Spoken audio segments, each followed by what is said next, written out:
I'm Steve Trampe, and we are at Fiddle Tunes 2009 on what has turned out to be the most spectacular single week at Fiddle Tunes I've ever experienced. The weather has been perfect, which puts everybody in a good mood, and had a lot of opportunity to play our music outside, not just locked up in a room somewhere. So it's been pretty cool. It's been a lot of fun. As you can hear in the background, it's still going on. People with a lot of energy, even though it's we're 5 days into this. Almost 6 days, I guess. You lose track after a while. Yeah, well, I did, because I've been so busy and doing all the various things that I need to do. I forgot that there was a Friday involved. Tomorrow's the big concerts, the public concerts that I'm involved with, and I'd forgotten that there was a Friday in between Thursday and Saturday. So I guess I found an extra day at Fiddle Tunes this year. I didn't realize it was going to be happening, but there it is.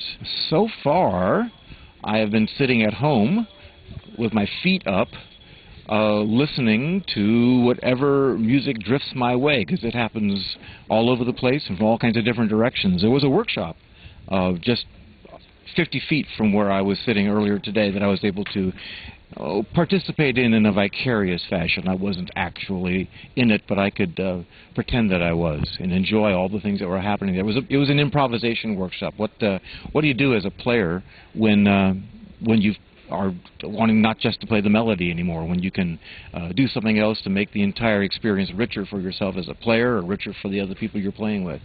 And Jeremiah McLean was operating that and giving people tips, advice, war stories, all kinds of stuff that would encourage them to...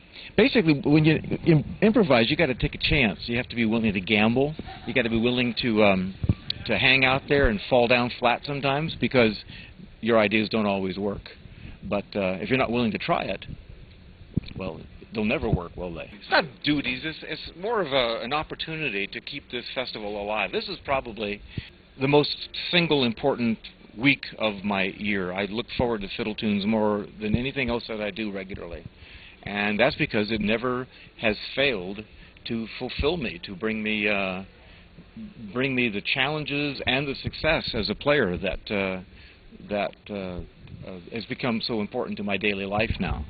I can't imagine not having my fiddle close to me all the time. You know, it's like an appendage, sort of. Oh, I was a younger man and thinner, had more hair, and fewer notes. You know, I hadn't played for very long, and came here basically as a beginner. I wasn't quite, but let's just say I was, and found myself surrounded by people who were doing things that I wanted to do. They would be dancing upstairs, and I would be dancing with them. And then the musicians would stop playing, and the person I was just dancing with would go over, open up a fiddle case, and she would start playing the tune. So I said, I want to be able to do that. I want to be able to be this multi-threat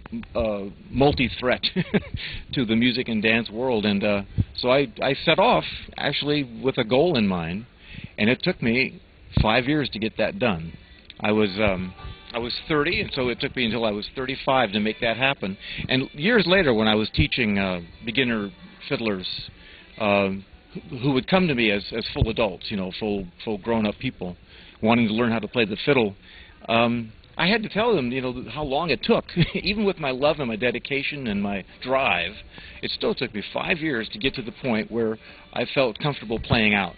And I don't know if that's a shared experience for all my friends, but it was the way my experience turned out. And so I try to tell beginners that you can do it, but don't expect it in 6 weeks.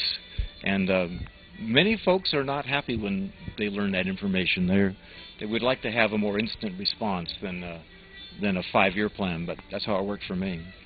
So the first 5 years, then, as I worked on getting to that level, getting to that kind of skill.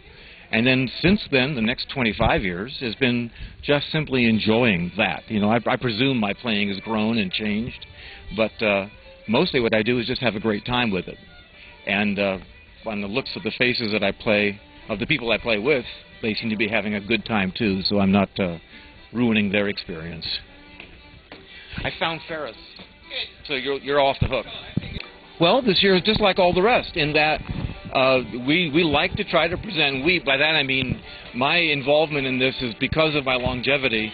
I know the people that make the decisions about Fiddle Tunes, and therefore I give my opinions. And maybe they're heated, and probably and most likely they're not, but the opinions are out there anyway.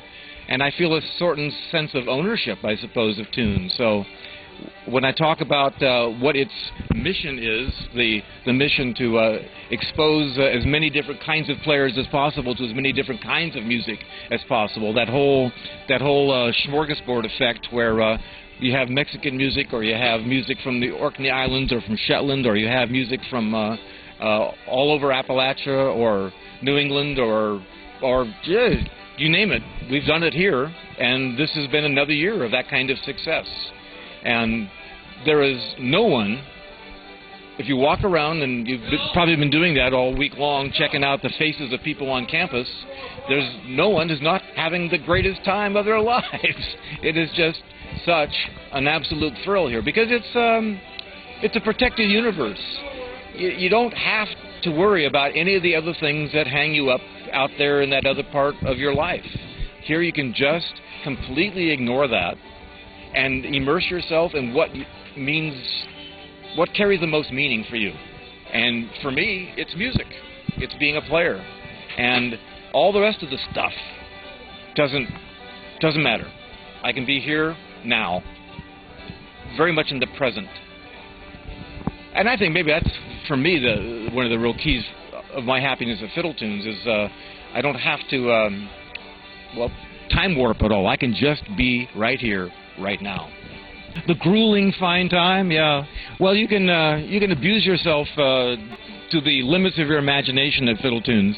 Some people do, and maybe even I did way back when. But really, in the last several years, I'm much more sensible in the evenings, and I consume fewer beverages than I used to, and I go to bed much earlier than I used to, and I don't feel compelled to dance every dance or play every tune or check out every session. So I pick and choose now, and that's comfortable. So I found a session last night at midnight or so that had 5 players in it, 4 of whom I knew. One of them was Bertram Levy. He's the guy that invented Fiddle Tunes Festival 35 years ago. And it was great to connect with Bertram and play a couple of tunes. One of them even, I guess this is a human interest story, one of the tunes we played is a tune called Round the Horn. And that's a tune that I learned in the very same room last night that I played it in from the same guy, from Bertram. So I suppose it's been this great big circle, a 30-year circle of that tune coming into me, living within me, and then coming back here at Fiddle Tunes last night. It was a lot of fun.